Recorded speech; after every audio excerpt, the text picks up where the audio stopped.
Hey friends, and welcome to the Happy Hour with Jamie Ivey podcast. I'm your host, Jamie, and I'm so glad you're here.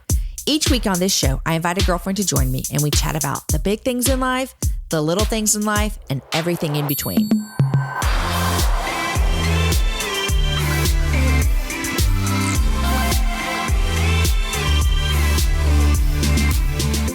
Guys, I want to thank our first sponsor for today's show, and that is Panama City Beach. Are you dreaming of a beach vacation? Get away to the sugar white sands and turquoise waters at Panama City Beach, Florida. You'll discover endless family fun, heart-pounding thrills, eco-adventure, and romance. So make it memorable, you guys. Make it yours at Panama City Beach, the real fun beach. Plan your escape today at visitpanamacitybeach.com. Hey friends, welcome to April. I cannot even believe it. It is April. I love April. I just love the spring. I think I love the spring and the fall the most because it seems like seasons are changing. You're getting away from the cold, you're getting into the warm.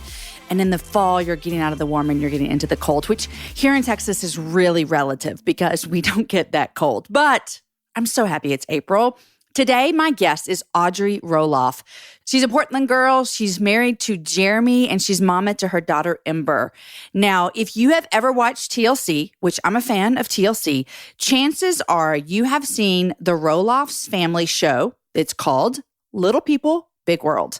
So she married the son, Jeremy, and spent some time on the show as well. In fact, I told you last week when I was telling you who was going to be the show today, how many people watched their wedding. It's crazy. It's because it was a part of the show. Today, Audrey and I talk about their love story, their passion for marriage, and our shared love for it. You know it. The Enneagram.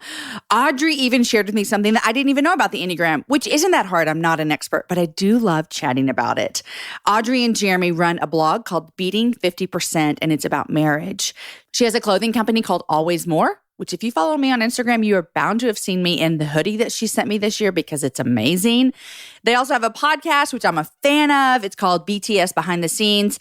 And like I just told you, she's a brand new author. She co-wrote this book with her husband and it launched yesterday. So yesterday was their book launch day.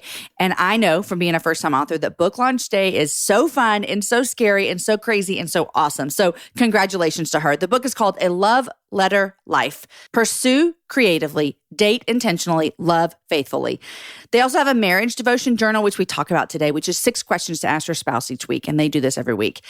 I also love that at the end of our conversation, Audrey gets a little bit vulnerable when she talks about community. And I think you're going to enjoy that because I know we've all felt what they're talking about. And so I know it's going to resonate with us. Speaking of community, you guys, I talk about Patreon on here. We have some lovely Patreon members. We just did a live with Jamie and Aaron, that's my husband, last week on Sunday night, and it was so much fun. In fact, we're in the middle of doing this live video that we do once a month for our VIP members, and Aaron starts telling a story about something that I did to him. Y'all, it wasn't me, it was another girl. So funny things like that happened when we do a live. It's so much fun. But we launched this Patreon party so that we could connect with you, our listeners, more. This month, we're sharing the first episode of our mini-series on marriage, which is, speaking of Enneagram, it's with Suzanne and Joe Sabille. Suzanne is like Enneagram guru. I love her. And Aaron is actually co-hosting the mini-series with me. Our mini-series that we did before was on goals and dreams, and we had Laura Casey, Jennifer Allwood, Michelle McKinney. It was so great. So the mini-series is easy. It's the lowest level. You can get it every single month. And then if you go to the level higher, you get the live. You get a special edition of the Happy Hour every Wednesday. You get Jamie and Friends. You get fun stuff every single month. Sometimes I even think, hey, Aaron, you just made this awesome recipe. Can I send it to my Patreon people? He's like, yeah. So we send you recipes for our next Happy Hour Live that we're doing in the fall. We're going to have something special just for our Patreon people. So it's a lot of fun. Check it out at least. Go to jamieivey.com/Patreon. We'd love to see you there. Okay, guys, here is my conversation with the cutest, sweetest, most adorable Portland girl, Audrey Roloff. Audrey, welcome to the Happy Hour. Hey, thanks for having me. So fun. I'm excited to be here. I'm glad you're here in Austin, Texas. Yes, I love it. We're like sister cities with Portland. I so know. It's been fun to be here and explore a little. Portland, do you have a catchphrase or something? Like, we're like, keep Austin weird. Well, Portland stole that from Austin, I think. I thought you were going to say we stole it from you. I think, I don't know. This is what my Uber driver told me yesterday. He's like, yeah, Portland stole that. But Bridgetown, we have a river that runs through the city too. Okay. And there's just like a bajillion bridges. So Bridgetown, a lot of people call it PDX, Portland. We're the ATX. See? Yeah, ATX. There's a lot of similarities. I went to Portland this past fall, and we actually went hiking. I wish I could remember where you went because it was so beautiful. Probably the Gorge. Did you go to the Gorge? If you said, I had no idea. Waterfalls everywhere. There were waterfalls everywhere. It was so beautiful. Yeah, it was great. amazing. It was great. In fact, there was like some kind of trail run going on. Yeah. So people were just like dying, to coast, maybe. running up this hill and stuff. And we're just like, way to go. Keep running. We're just here. That's awesome. So welcome to Austin, Texas. Yeah, thanks. Yeah. Okay. Fun. So for my listener who might not know who you are, yeah, introduce yourself in like 30 seconds. Okay. Wow. 30 seconds. Let me see if I can do that. Give me all the things you do. Okay. I'm Audrey Roloff. You probably know me. My husband grew up on a reality TV show called Little People, Big World. So that's how most people kind of came over and found out who I was. My husband and I, since then, have sort of worked in the online space. We have a sort of newlywed marriage ministry blog called Beating 50%. And we created some products and stuff out of that. And then I have a clothing line called Always More. It's based on my like life mission and mantra. Comes from the verse in Ephesians 3:20, always believe in the more that's within you through Christ, is sort of what I want to inspire in women. And so that's been super fun. It's grown a lot in the past year. We just launched a podcast, so it's been fun to kind of dabble in this space. And then we're writing books. What's your podcast called? It's called Behind the Scenes. Okay. BTS. So we go behind the scenes with other people and then just share the behind the scenes of our life. And it's been fun. I love the podcast. It's fun, isn't it? So far. It's just it's so like natural for us and easy. And you've done reality TV. Yeah. You've written a book, which we'll talk about. It comes out in April. Yeah. And now podcasting. Which one do you like best? I love writing. I really love writing. I just have to be in the space for it. And so I think podcasting just with a 16-month-old daughter has been just great because we can crank out a podcast episode in 40 minutes at 11 p.m. by the fire. Isn't that great? It's so it's amazing. fun. Yeah. It's just like, oh, this is so easy. We also have a really good team set up with our podcast, which a lot of the other stuff that we've launched or done, it was like just us scrambling to figure it out. So that's made a huge difference.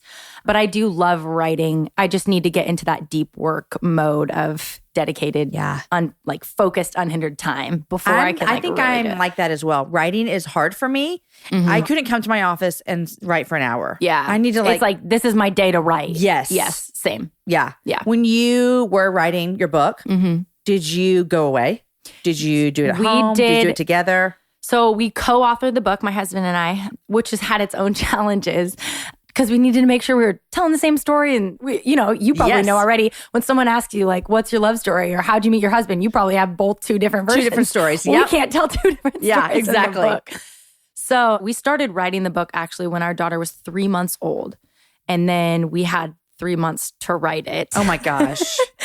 So we wrote the book in 3 months. We actually shut down social media, shut down some of the other stuff we were doing just to really focus on it. We didn't go away because we had a 3-month-old. Yeah. But we had a lot of babysitters. And we actually went to the tavern that's up the street from us and wrote most of our book there, which is actually where Jeremy, my husband, took me on our first date. Aww, so we wrote most of our love story in our first date, same spot we sat. But yeah, I loved the writing process. It was super fun. We'd read back and forth what we wrote to each other at night. It was cool to have someone so invest. I think writing a book on your own can feel, it seems like it could feel a little bit more isolating. Very, yes. I'm sure you read chapters of your books to your husband, but you want to know funny? Yeah. Aaron released a book 6 months before me. Oh, wow. I didn't read the book till it came out. Whoa. He did not read my book till it came out. Really? He read parts of it and I read parts of his, but neither one of us sat down front to cover and read it. Intentionally not? Or life kind of happens. We're just both busy in our things, but I think it did become intentional. I was just in the process of doing it with my editors and my people, and it just worked out that way. That's so funny. Looking back, I'm like, that seems really weird. Why didn't I read your book? Did I not have time to read my own husband's words? But it just, I don't know. Yeah. So it's crazy. It's weird. Yeah, totally. But you guys were doing it together, so you would read each other's we stuff. We had to, and so we read back and forth. And then, it was just super fun. Then the editing phase was different because we had a toddler that was crawling and moving, and we were like, she doesn't just lay here anymore. Exactly. Yeah, we're thankful to be done with the writing phase for now, but there's more books coming down the line, so... It never ends. It's got to start working on the next one already. I know. Yeah.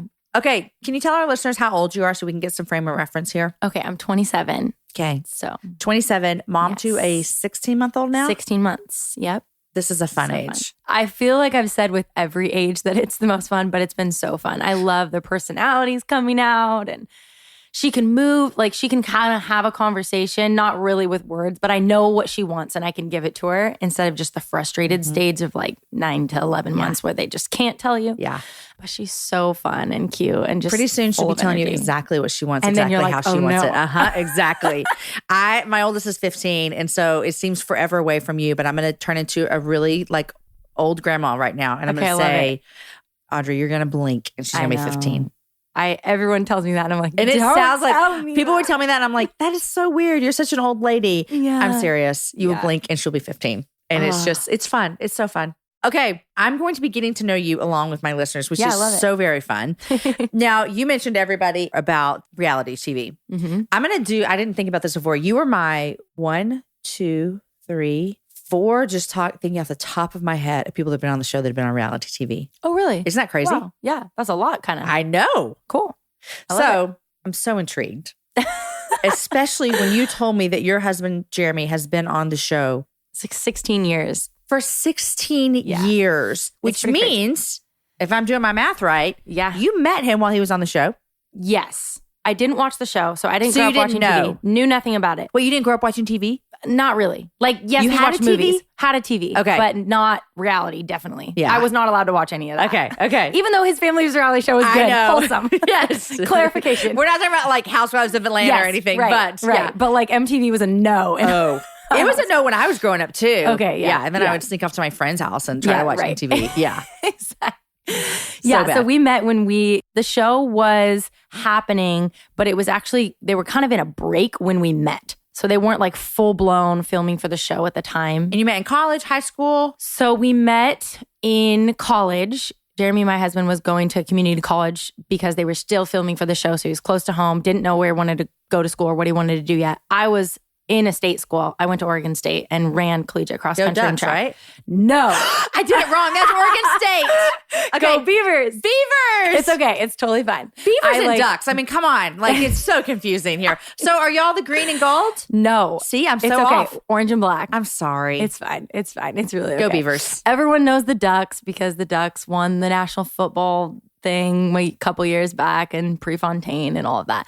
But yeah, so I was a Beaver. I ran cross country and track collegiately there. And so my husband and What'd you run in track? I ran the 5K and the 1500. Okay, cross country. Yeah, cross country. Good job. Yeah, so my husband and I were set up by mutual friends on a blind date while we were both home from school on winter break. Okay, got it. You can read more about it in the book. Oh, I can't wait. Yeah, super crazy story. Neither of us had ever been on a blind date before. Jeremy was like, no way, because he got asked all the time just being in the public eye. And his friends would always try to set him up with girls. We both trusted our friends. Yeah. And so we decided. And it worked. Your friends were right. What? Yeah. So, and they're still our friends to this day. They were in our wedding.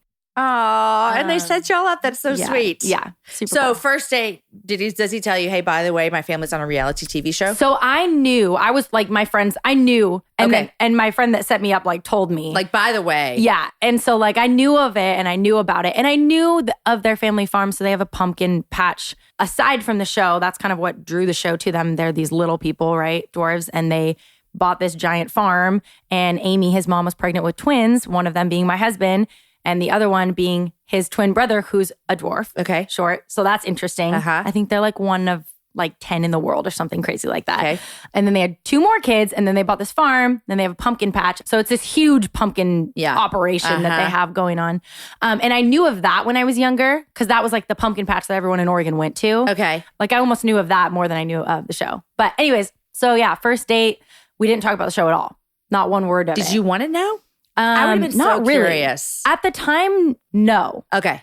I don't know. It just, social media wasn't really like a thing yet then. And you couldn't creep or stalk people. What year was this? Tell me what year this was. Oh, man. I was 19. Okay. So whatever year that is. Okay, you're 27. So, okay, got it. But yeah, so anyways, didn't really ask about it. And I figured too, like he's probably gets asked about this a lot, you know? So I just didn't want to be that person. He was probably thankful that you didn't. He would have been like, oh, he was like likes- intrigued by that. He was like, why didn't she want to, talk about this? And then, yeah, I really we started hanging out and kind of like our story is we were friends for 2 years, like just friends. After that date? Mm-hmm. Okay. And he pursued me, hot pursuit. And I was very stubborn and prideful and resistant. So that's a huge part of our story. And then we started dating. We started officially dating 10 days before he decided to go to photography school in Santa Barbara. He moved away, and then we did 3 years long distance, and then we got married. Oh, so you never dated except for 10 days. 10 days in the same city. Okay. And then his school didn't even get summer breaks. He went to school through the summer. It was a 3-year program. So we wrote letters, hence the title of our book, A Love Letter Life. And we're both super like old souls at heart. And so Jeremy bought an old-fashioned typewriter. And so he would write me letters on the typewriter and send them to me. So that was a huge part of our story, writing letters. We liked the effort and the intention that went into letter writing. And we wanted our love story to be marked by that effort and intention. Yeah. And so that's kind of what we hope to inspire with this book too, is just inspiring people to have a love letter life and to be more creative and intentional with their love stories. So that is so good. Yeah, thanks. Letter writing is this lost art. I know. I mean, I It's get sad. giddy when Aaron leaves me a note. Oh, Like he'll leave a I love note. that. You know, like Yeah. we leave each other notes sometimes. Yeah. Are you guys like words of affirmation people? Aaron is. Okay. So you leave him notes. I try to when I'm being a really good wife. Right. But the notes, even like a note, like just the other day, he left me a note on the counter. I had to leave super, super early. Like before the kids even got up, I had to drive to Belton to do something for work. And so I left, everyone's asleep. And he had written a note the night before so I would see it when I woke up. Oh, I love that. Said, tonight's date night. Oh, Because I was cute. meeting him in town after work, like, and That's he's like, fun. tonight's date night, I can't wait. That little note was so sweet to me. It can be the simplest thing. It The doesn't need to be this simplest. elaborate. Totally. 100% agree. Sometimes I'll leave him a note on the bathroom counter that just looks like, I'm proud of you. Like, Yeah. those are so sweet. That's good. I love that. Speaking of I'm proud of you, good. did you know I read somewhere, this is totally off subject, but this is how we roll here, Yeah. that's one of the things that our kids need to hear the most from us. I'm proud of you. Really? Yeah. I say it to my boys all the Interesting. time. I Yeah. say it to my boys probably more than my daughter, not because I'm not proud of her, because I know it's a big deal for dudes. Yeah. Like, I'm proud of you. Yeah.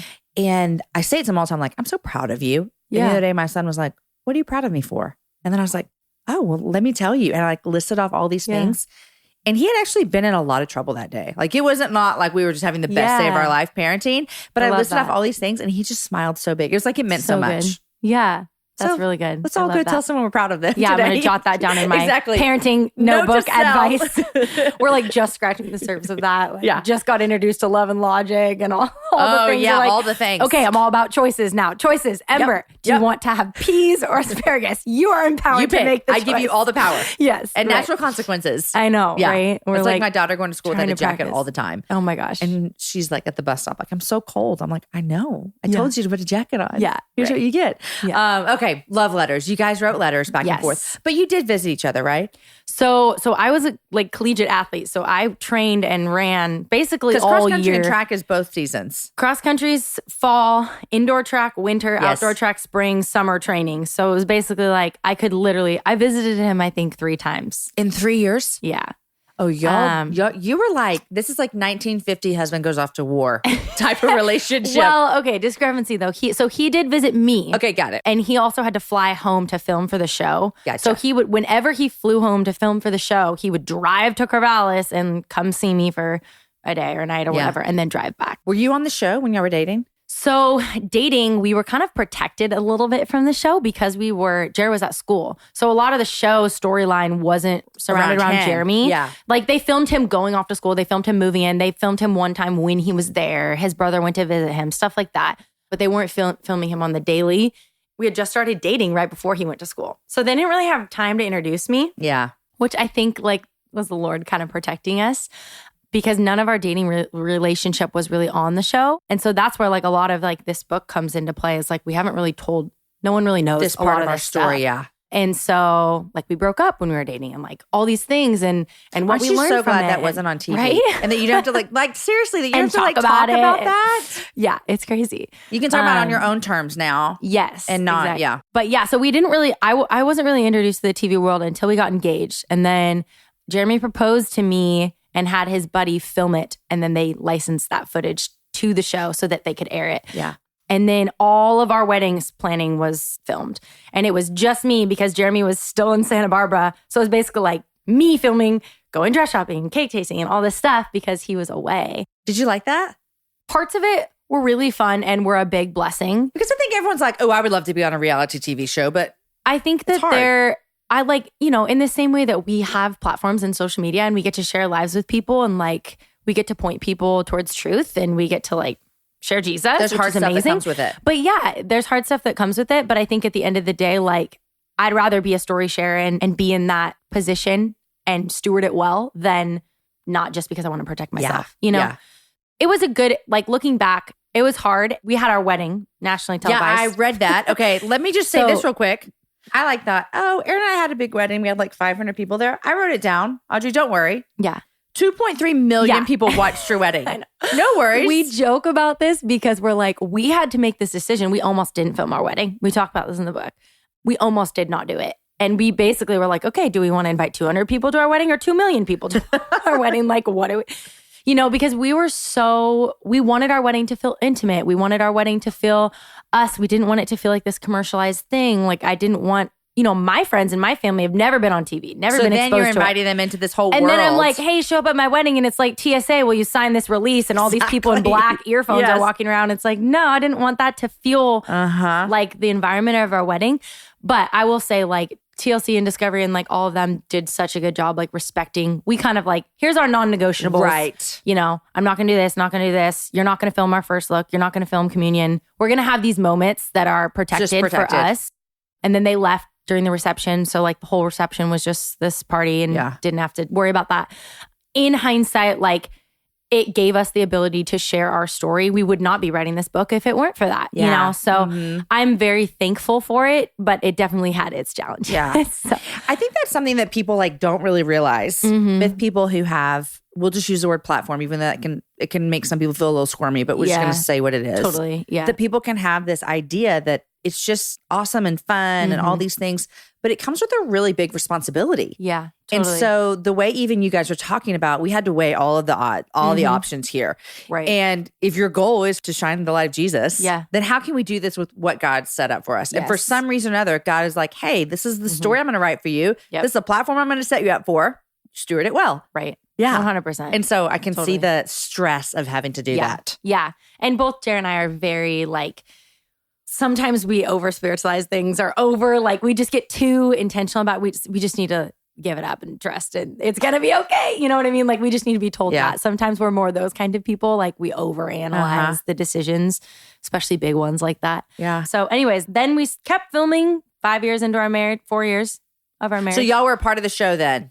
Yeah. So then wedding, we continued to do the show. We moved away to Los Angeles right after we got married and fly home for the show every now and then. They came, but it was like not as much.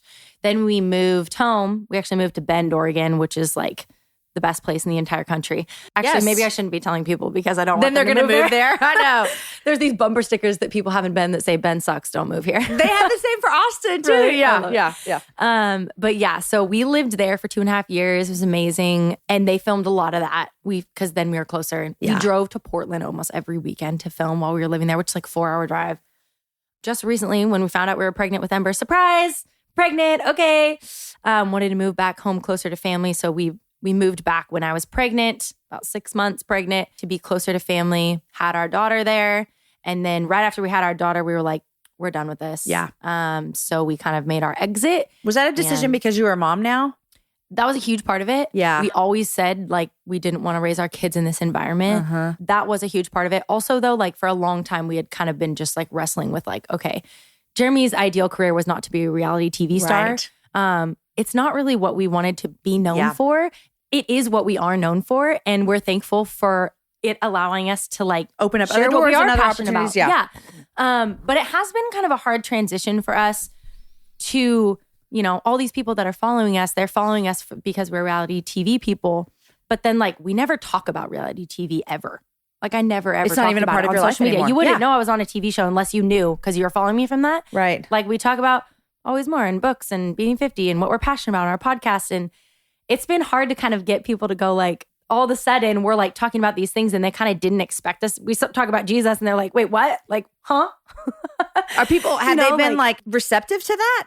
Because it's just not, it wasn't an expected thing. Okay. You know what I mean? Like it was for some because Jeremy's family, like it was a wholesome TV show. That's what I was going to ask. I didn't know that. Family. Okay, yeah. But I think like over the years, that element has kind of gotten a little bit like buried in Under the show. story, not the biggest storyline. Yeah. Not the biggest storyline. Also, just their family. Like all the kids are now married. Yeah. And all The have their dynamics own have things. changed. Yeah. So just stuff has changed with it a lot. So we're kind of just trying to like point people in this like, hey guys, here's what we want to be about now. And like, if you care and want to be about it, great. And if not, like, we're not going to be talking about reality TV anymore. Sorry. There are lots of other reality TV shows they could find right now. Exactly. They're and not. Little People Big World is still airing. It is? Still go on. Yeah. They still film. Yeah. Oh yeah. His family continued. We just stepped away. His family is still there. They're going. Yeah, they're going strong. Still going strong. My brother and sister-in-law and my cute little nephew, they're still cruising. All the kids are married? All except for his younger brother, Jacob. Okay. But he's getting married this summer. Okay. So then all of them will be married. And do all the ones that are married have kids? No. So there's only his twin brother has a nephew. And he's 4 months older than our daughter. Oh. And then his sister doesn't have kids yet. Okay. So Fun stuff.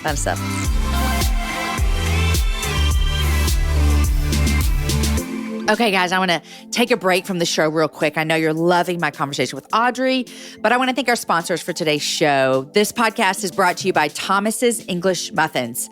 They want to know what our ideal morning would look like if anything were possible. So let me tell you mine. Here's the first question, and I would love to hear what your answer would be. Where would you be eating breakfast if it was your ideal morning and anything was possible? And with who and what would you talk about? Okay, so if it was my ideal morning, like my perfect morning, it'd be with my man. I would love to eat breakfast with Aaron every morning. That's just not possible in our life right now. But we would maybe be eating on our back porch and we would talk about just our day and our life and our dreams. Those are my favorite things to do. But if I'm going to dream some big dreams, you guys, I'm going to be eating breakfast with Joanna Gaines in Waco. I'll go to her restaurant and we'll talk about getting her on the happy hour. That's what we will do. Okay, next thing about our ideal morning. How would I get to work? You guys, you know my office is on my property, so I just walk my little 100 yards over to my little tiny house. But if I had to work in town, in Austin, and I had to sit in that traffic, I would not enjoy it. So I would want Jetson style, a little bitty spaceship to take me into work. Wouldn't that be fun? And on the spaceship, someone's doing my hair and makeup. Yes, ideal job right there. And of course, you guys, out on that patio with Aaron, in Waco with Joanna, in my spaceship, I would love to have a Thomas's English muffin topped with, I enjoy almond butter and honey. It's so good. You guys, I actually ate that this morning. I love almond butter in the morning to give me some protein. It is so good on the Thomas's English muffin that is the light multigrain. So good. Thomas's, wake up to what's possible. Guys, I also want to thank Third Love for supporting today's show. Third Love uses data points generated by millions of women who have taken their Fit Finder quiz to design bras with breast size and shape in mind. The results of those millions of women who have taken that quiz is a perfect fit and premium feel.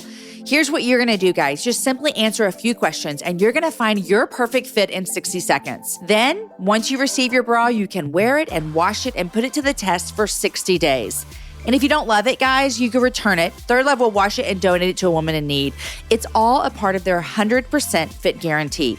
This is hands down the most comfortable bra that you will own, with straps that won't slip, tagless labels, and lightweight, super thin memory foam cups. They even have a line of incredibly soft and breathable cotton bras.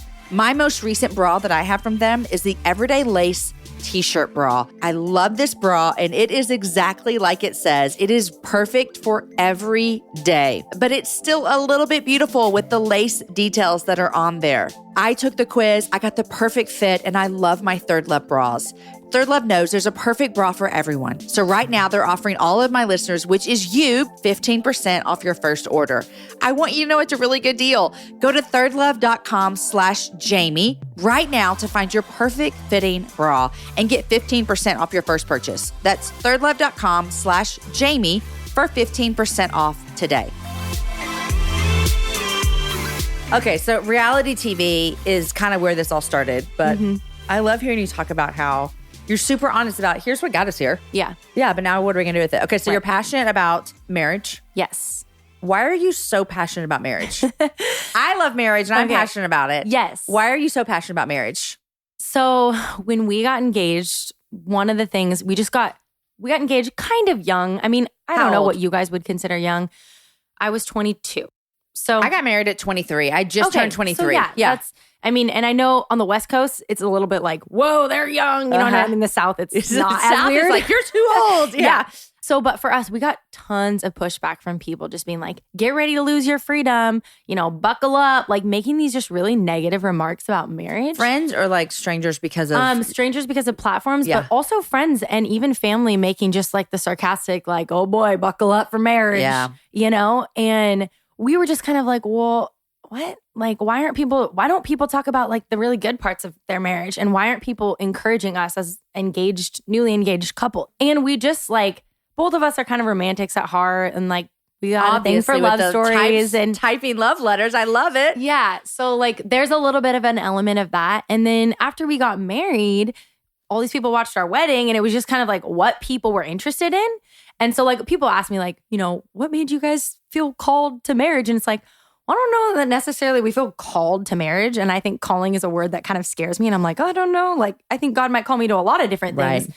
But I think at the time, it was just the thing that we were the most passionate about. It was the thing that people wanted to know about. And we were like, I would literally get questions from people and I would forward them to my mom because I was like, I don't know. Why are people asking me this? I'm married a week, Yeah. But Jared and I were just like, well, you know what? Like, we can just share what we're learning and what we're failing at and what we're learning from the couples that the Lord has been so faithful to provide for us as mentorship, because we've just had such rich mentorship in our life. I think the Lord has just really protected us in that way. Yeah. And from people that don't have platform, that word again. Yeah, I know. But from people that don't have a means to really get that message out. So we've taken a lot of wisdom just from our premarital counselors and our parents and other couples that God has surrounded us with, and just kind of recycled it, or even had them do guest posts and stuff like that. But really, it was just that was the thing that we were the most passionate about at the time, and we both loved writing, and we kind of wanted to scratch that entrepreneurial niche, and so that's where we started. And then this book was just kind of like a ripple effect of that. It just made the most sense for us, but it's by no means like where we want to stay forever. It's definitely something that we are really passionate about, but we have other ideas and things that we that we want to pursue. I love hearing you acknowledge, like, where I haven't been married that long. Like, what are you wanting to know from me? Yeah. Because I think the same is with parenting, or the same is with people ask us a lot of questions about adoption. And we've been adopted parents for, 13 years. And I still feel like we have, looking back, like we learned so much in the beginning and we're still learning. Like, that's just how it goes, you know? And so I'm appreciative for you guys looking and saying, hey, for all of you guys who are in the same boat as us, here's what we're learning. Right. Totally. Yeah. So your webpage, Beating 50%. So Beating 50% is kind of like the marriage blog resource thing. And it's all about, the pun is the divorce rate, but that's not the focus of it. Is that the divorce rate? Well, so the divorce rate has been actually going down because less people are getting married. Yeah. They're just cohabitating. Which is a bummer. Yeah. That's part of the whole, like, that's also something we want to like encourage people that like marriage can be an amazing thing. But the kind of concept of Beating 50 is like, to give more than 50% to your marriage. To strive towards that 100.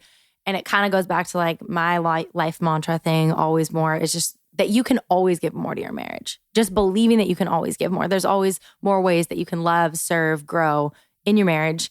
And so that's kind of like the ideology behind it, I guess, for us. Yeah. And then we created this thing called the Marriage Journal that we've been doing for the past 5 years of our marriage. Our premarital counselors actually introduced us to the idea. They have 4 kids and have been doing it for 18 years. Oh, tell me what it is. But it is basically 6 questions that you ask your spouse every week. Same 6 questions. It's so simple, so easy. Every week or every night? Every week. Okay. So once a week, we do it Sunday nights. And the questions are like, what brought you joy this week? What's one thing I can do for you this week?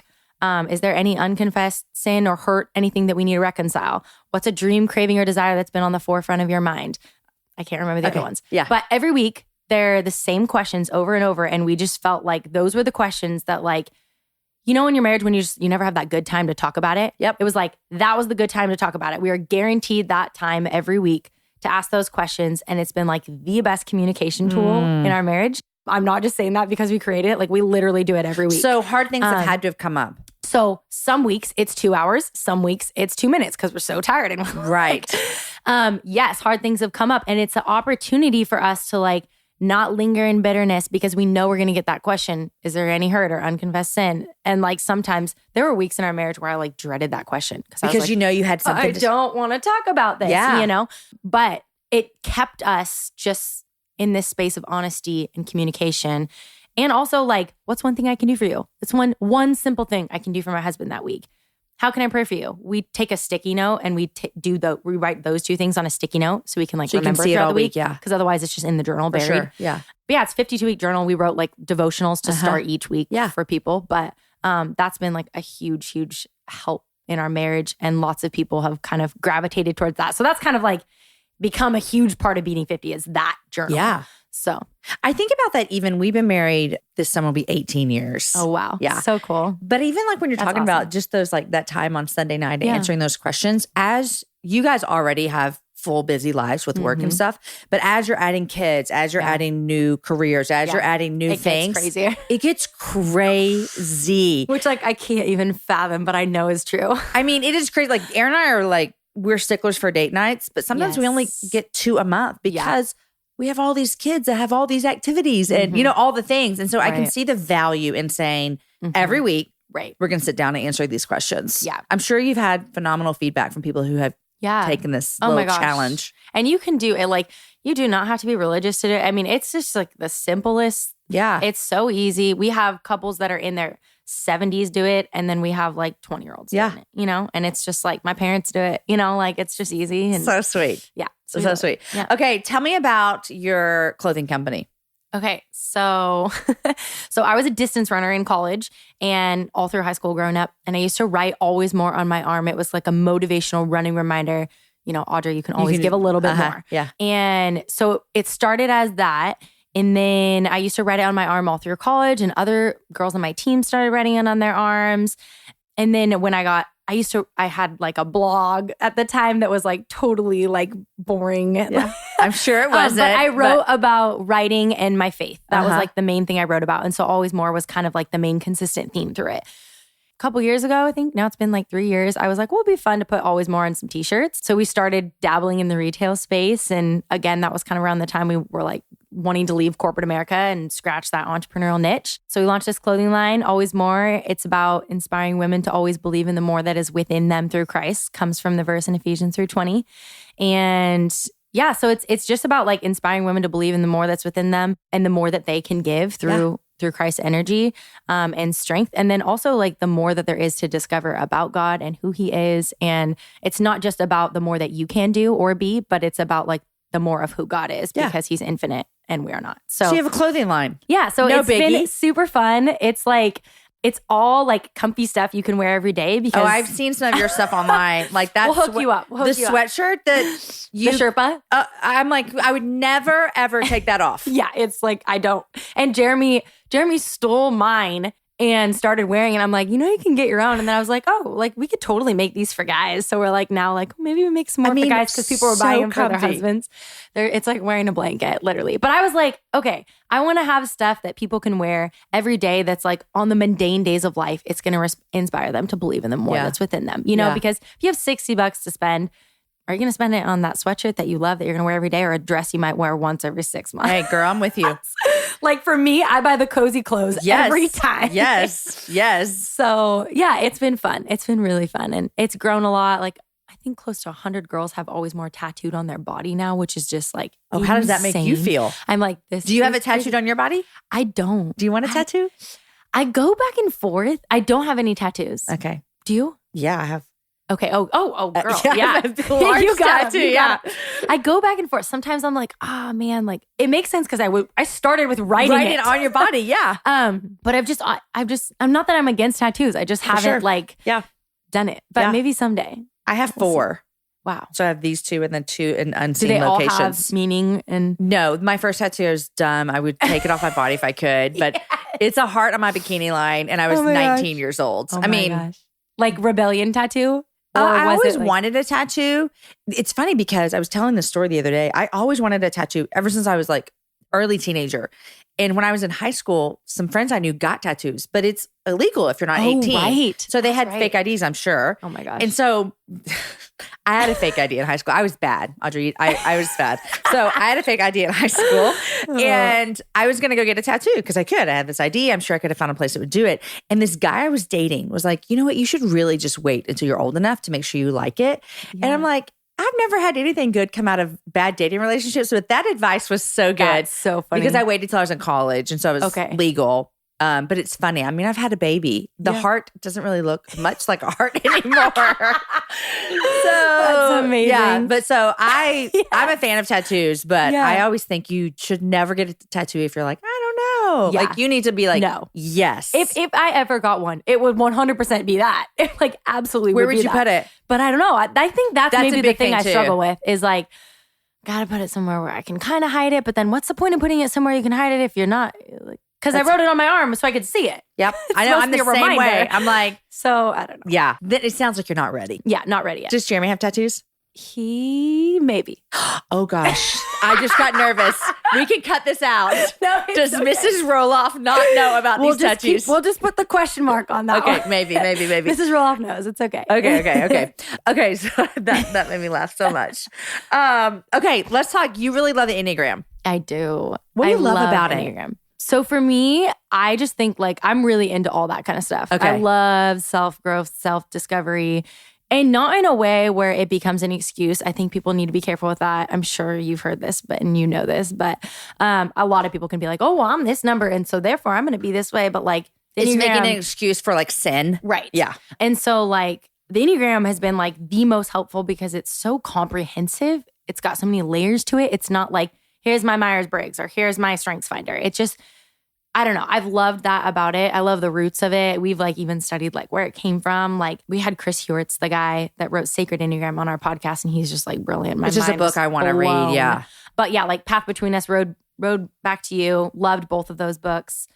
And it's been so helpful as a marriage tool. Yes. Just like relationally, whether it's with people that we work with or in our marriage, or I can imagine having older kids too. Uh-huh. We're trying not to diagnose them, even though we have really big feelings How do you, towards when what do they you, are. Well, okay, can so you? Suzanne Stabile, who wrote The Path Between Us and co-authored The Road Back to You. Yes. I love her so much. You know how you said you did an interview with Susie Davis, which Susie's been on. She's a dear friend. Yes. And you're like, she's just so lovely. Yeah. That's how I feel about Suzanne Stabile. That's awesome. I just want to sit next to her and like maybe hold her hand or let her put her arm around her or something. She's so dear. Anyhow, she's been on the show and she suggests, and this is just, I take her word because she's smart, to not have your kids take a test and not really try to diagnose. This is not medical, but you know what I mean? Mm-hmm. Try not to put something on them until they're, I can't remember the age, but my son's 15 and I think I need to wait a little bit longer. Yeah. Even though we did let him take a test because we were all taking tests one time, family, and he's like, I want to do it. And so he took it. The funny thing is he tested exactly what Aaron and I think that he is. Okay. So, but you didn't tell him that you thought that he was that? No. Okay, interesting. We think he's a 4. Okay. My oldest. Okay, well now he knows. Yeah, well, yeah. He doesn't listen to the show. Who are we kidding?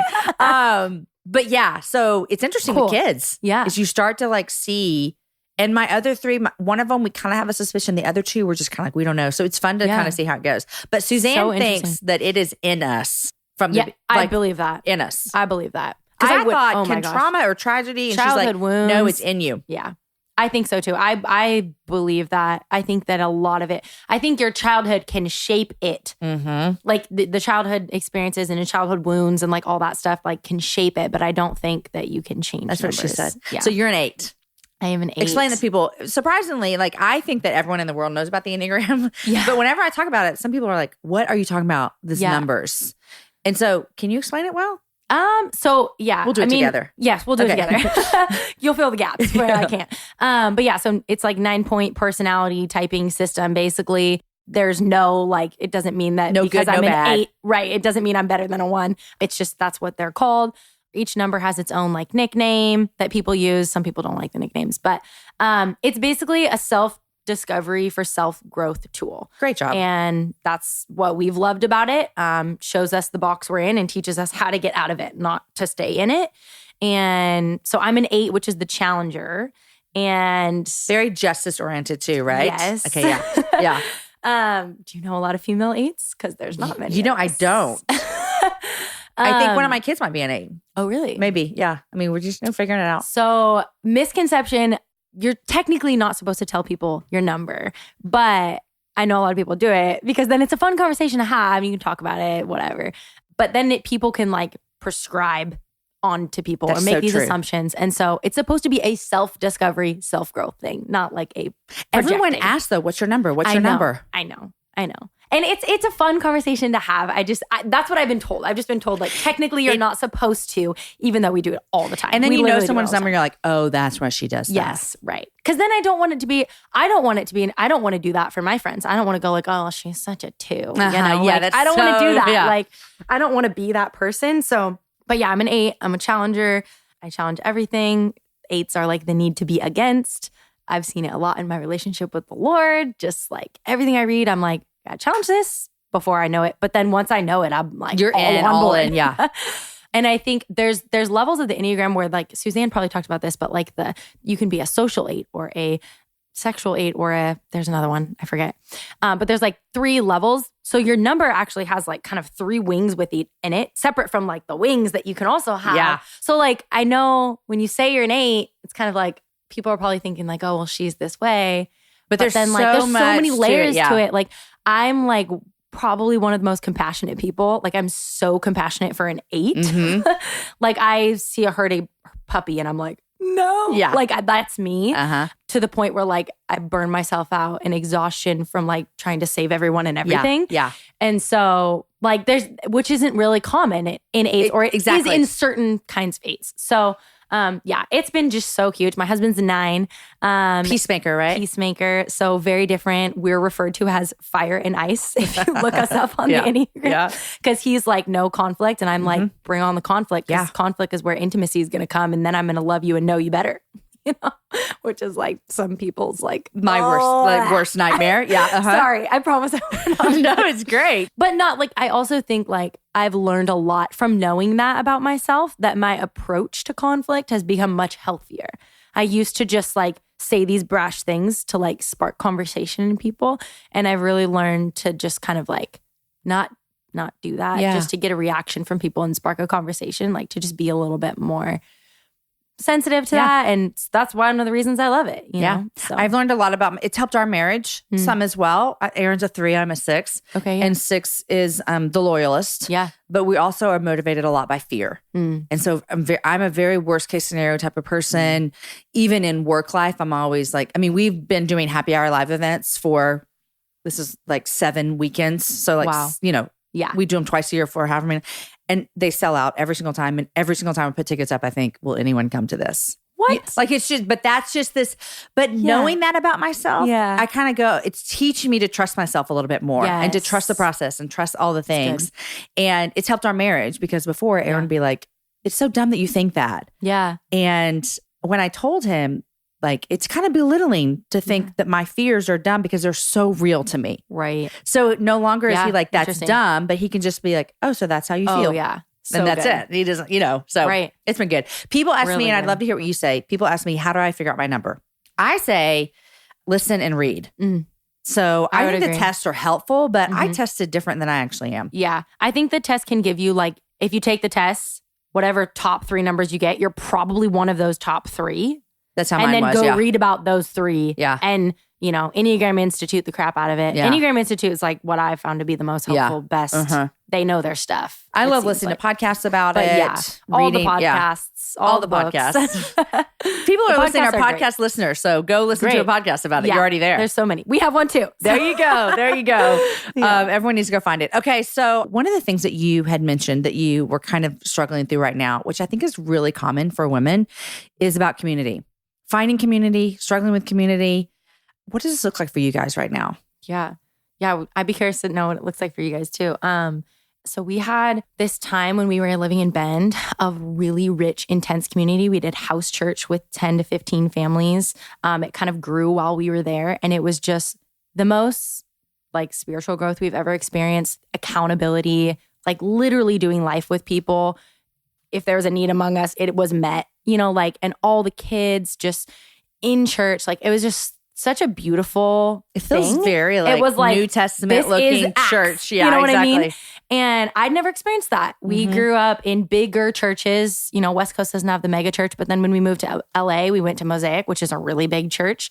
And then went to house church and experienced just this richness. And then when we moved home back to Portland, it was moving home for us, which we really had been away for all of college and then the first few years of our marriage.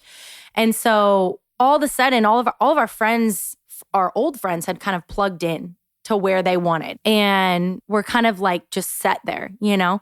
And we just were kind of looking to recreate what we had experienced. In band, Not that we're like against traditional church at all. I think that like serves its place and God is totally at work there. But just to have that, you know, what people call it, community group, tribe, whatever. And so we just really craved that. And we tried to like do that with people. And it was just, we were really discouraged by trying. We just kind of gave up, honestly. And the past year, we kind of replaced all that rich community time with working, just to be honest. Yeah. And our businesses are doing great and work has been really good. But you feel this void.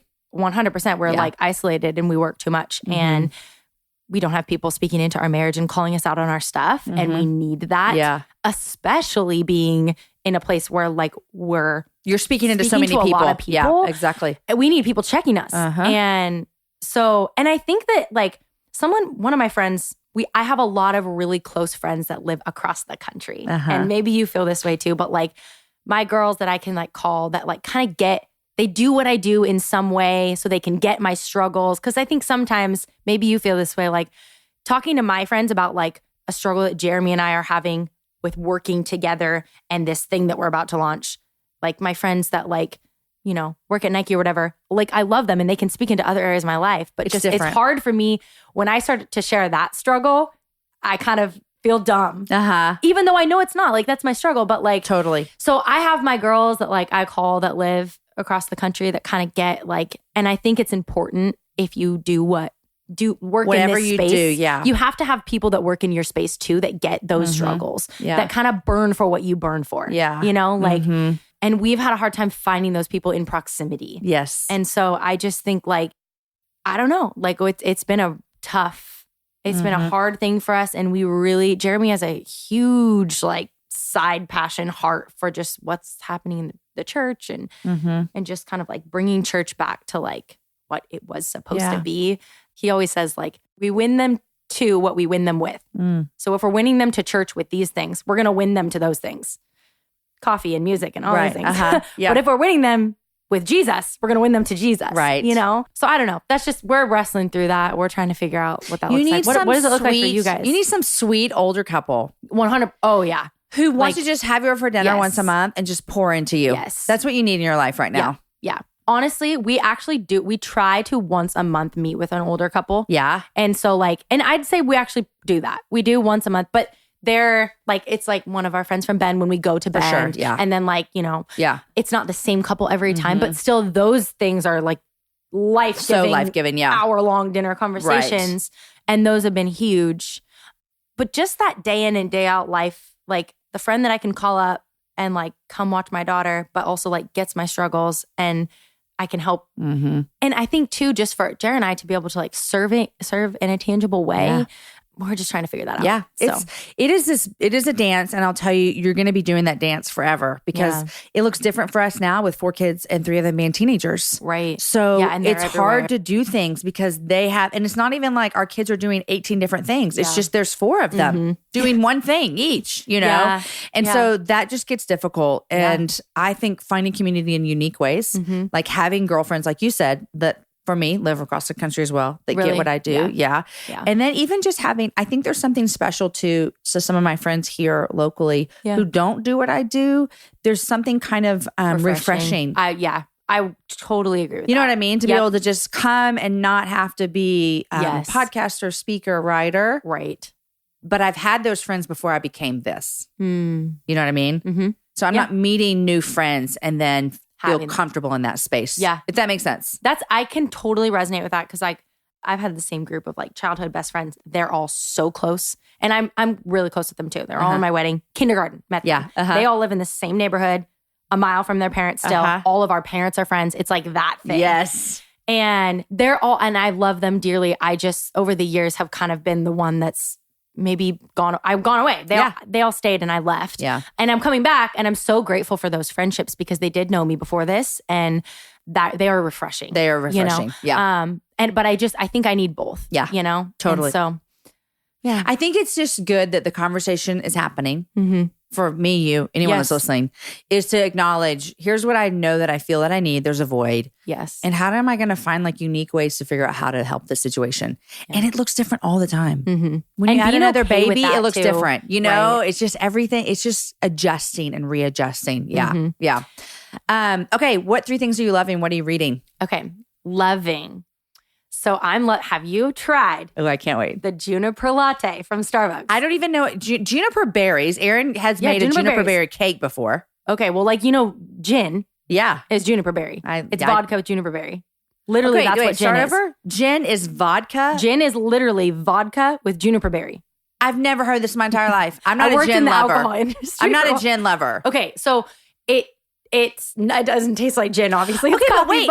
When I'm in Spain and you get a gin and tonic, it has junipers. Doesn't it have juniper? Are they black? No. Well, juniper is kind of, actually kind of like a blue. Okay. I'm just thinking of what juniper trees look like. Because they're like that blue sagebrush. I had a gin and tonic in Spain, and it had these like berries in it. It probably did have berries in it. Okay. That's cool. I know. I've never seen that in the States. Yeah, I've never seen that either. Okay, carry on. That's awesome. So juniper latte. I'm not even a huge Starbucks fan, but like this thing is so good. And I super hate sugary sweet? drinks. No. Because I don't like sweet. I don't do anything. We just do coffee milk. Me too. Like that's Jared and I cannot do even a vanilla latte. Me neither. No way. I do plain latte with almond milk. This is like earthy, but it's not weird. Okay. It's I'm going to kind try of like a tea latte. I polled my Instagram followers. I'm like, who's tried the juniper latte? And only 5% had tried it. And I was I've never even heard of it. What? It's so good. Like, I think people are weirded out when they see it, but I love it. Anyway, okay, you're going to change the world. We're going to all try it. Okay, juniper latte. Try that. Juniper latte. Loving Enneagram stuff. Yeah. Like, just been really into that lately, learning that and as a tool. And let's see. Have you listened to the Sleeping at Last podcast about the Enneagram stuff? Okay. They hadn't, I don't think they've come out with this song. Have you gone through the songs and stuff? I have really only listened to the ones that I have friends that are. Like, okay. Yeah. Yeah. Have they gotten to 8 yet? They weren't the last time I checked. Okay. So they probably are now. Yeah. But yeah. And then we have a fireplace in our house and we love evenings by the fire in the winter, outside on the farm in the summer. But like, we just love our evenings by the fire, reading and just chilling. And we're trying to be more intentional about just kind of like turning off work at a certain time. It's so hard. And we give our I can imagine it's really hard for you guys because you work together the same thing. And your daughter is in bed at 7. Yeah. Or whatever. Yeah. So we're like, crush. Yes. It's 7:00. Yeah. That's me. I mean, my kids are up till, tonight, it's a Friday night.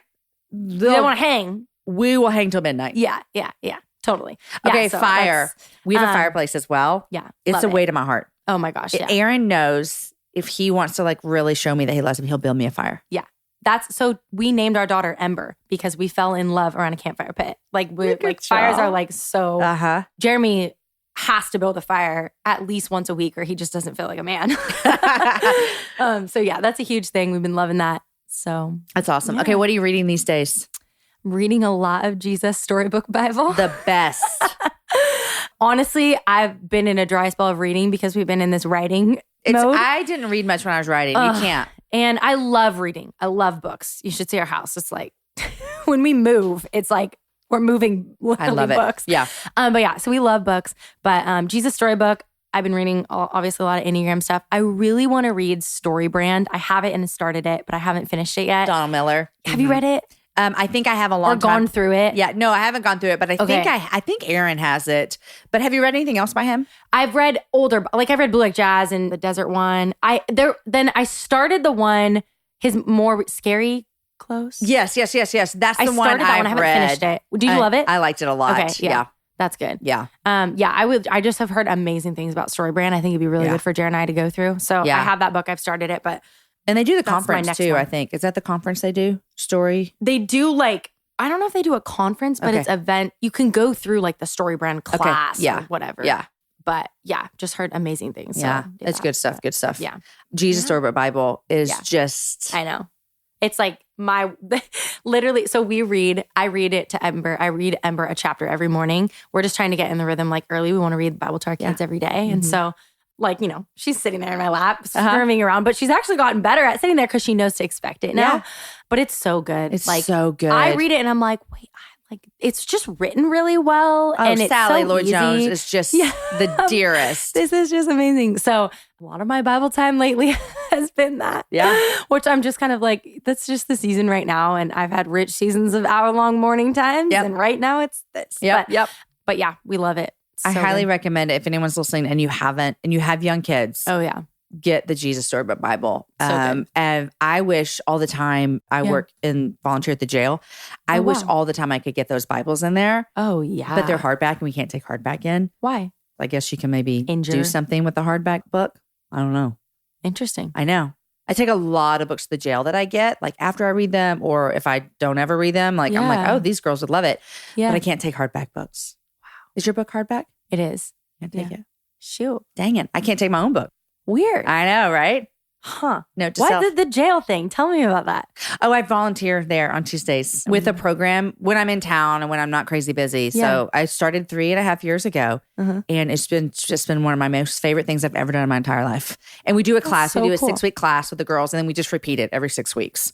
And we Cool. teach them things. We always talk about Jesus. It's faith-based. Yeah. We want them to know Jesus. Are But they we- receptive? Are they? Yeah. I mean, yeah. Yes. It's so good. I mean, Wow. I love that. you're in jail, you know. Yeah. But God has taught me so much about myself Oh my gosh. through that. So Cool. anyhow, That's I take amazing. books there. Yeah, that's really So cool. it's been I love fun. that. Some of my author friends have sent me like a bunch of books to take in. So that's been fun to kind of stack their library. Sally Lloyd Jones. She Yes. also has a book kind of like the Jesus Storybook Bible. It's called, I'm going to butcher it, but I think it's the story of God's love for us.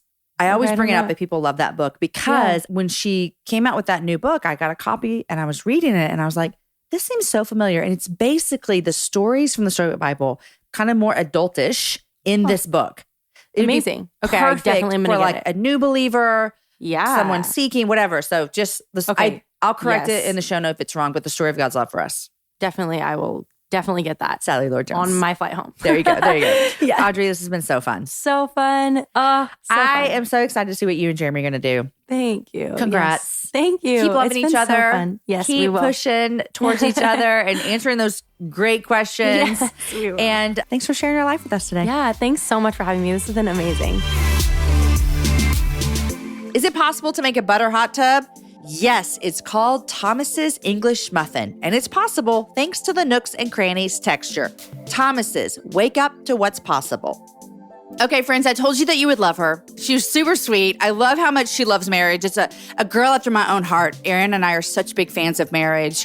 Check out Audrey and Jeremy's new book, A Love Letter Life. It's the sweetest love letter-filled story. You can find it anywhere books are sold. Also, follow her over on Instagram.